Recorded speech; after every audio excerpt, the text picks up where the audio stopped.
This is the new one-dose COVID-19 vaccine from Johnson & Johnson. In early March, more than 6,000 doses were supposed to be shipped to the city of Detroit, Michigan. But the mayor said no thanks.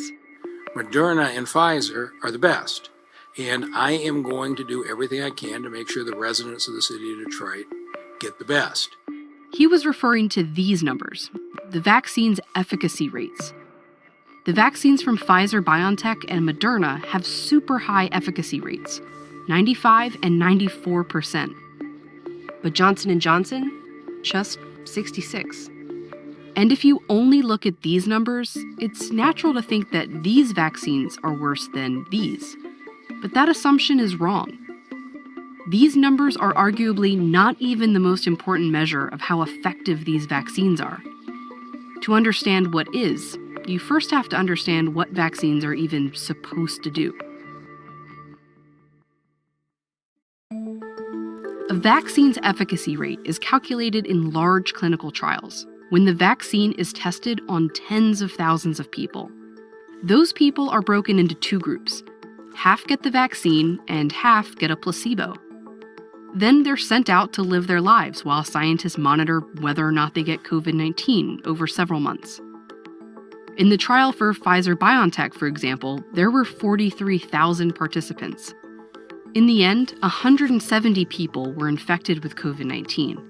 And how those people fall into each of these groups determines a vaccine's efficacy. If the 170 were evenly split, that would mean you're just as likely to get sick with the vaccine as without it, so it would have a 0% efficacy. If all 170 were in the placebo group and 0 people who got the vaccine were sick, the vaccine would have an efficacy of 100%. With this particular trial, there were 162 in the placebo group and just 8 in the vaccine group. It means those who had the vaccine were 95% less likely to get COVID-19. The vaccine had a 95% efficacy. Now, this doesn't mean if 100 people are vaccinated, 5 of them will get sick. Instead, that 95% number applies to the individual. So each vaccinated person is 95% less likely than a person without a vaccine to get sick each time they're exposed to COVID-19. And every vaccine's efficacy rate is calculated in the same way. But each vaccine's trial might be done in very different circumstances. So one of the biggest considerations here when we look at these numbers is the timing in which these clinical trials were performed. This is the number of daily COVID-19 cases in the US since the pandemic began. The Moderna trial was done completely in the US, here in the summer. The Pfizer-BioNTech trial was primarily based in the US too, and at the same time. Johnson & Johnson, however, held their US trial at this time, when there were more opportunities for participants to be exposed to infections. And most of their trial took place in other countries, primarily South Africa and Brazil. And in these other countries, not only were case rates high, but the virus itself was different. The trials took place as variants of COVID-19 emerged and became dominant infections in these countries, variants that are more likely to get participants sick.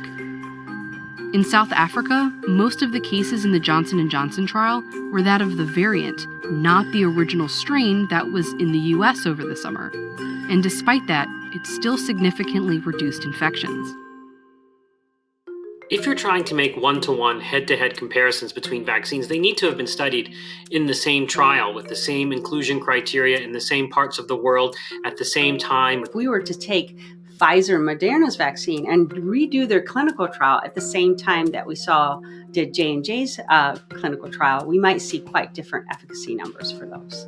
These efficacy numbers really just tell you what happened in each vaccine's trial, not exactly what will happen in the real world. But many experts argue this isn't even the best number to judge a vaccine by anyway, because preventing any infection at all is not always the point of a vaccine. The goal of a vaccine program for COVID-19 is not necessarily to get to COVID-0, but it's to tame this virus, to defang it, to remove its ability to cause serious disease, hospitalization, and death. It helps to look at the different outcomes of an exposure to COVID-19 like this.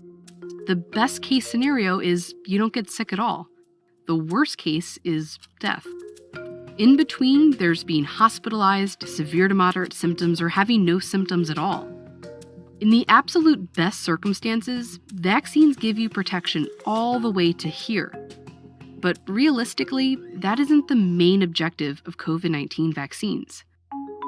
The real purpose is to give your body enough protection to cover these possibilities. So if you do get an infection, it feels more like a cold than something you'd be hospitalized for. And this is one thing that every one of these COVID-19 vaccines do well. In all these trials, while some people in the placebo groups were hospitalized or even died from COVID-19, not one fully vaccinated person in any of these trials was hospitalized or died from COVID-19. One thing that I wish that Mayor would have understood was that all three vaccines have essentially 100% effectiveness in protecting from death. The mayor of Detroit did backtrack and said he'd start taking Johnson & Johnson doses because it's still highly effective against what we care about most. Efficacy matters, but it doesn't matter the most. The question isn't which vaccine will protect you from any COVID infection, but which one will keep you alive or out of the hospital? Which one will help end the pandemic?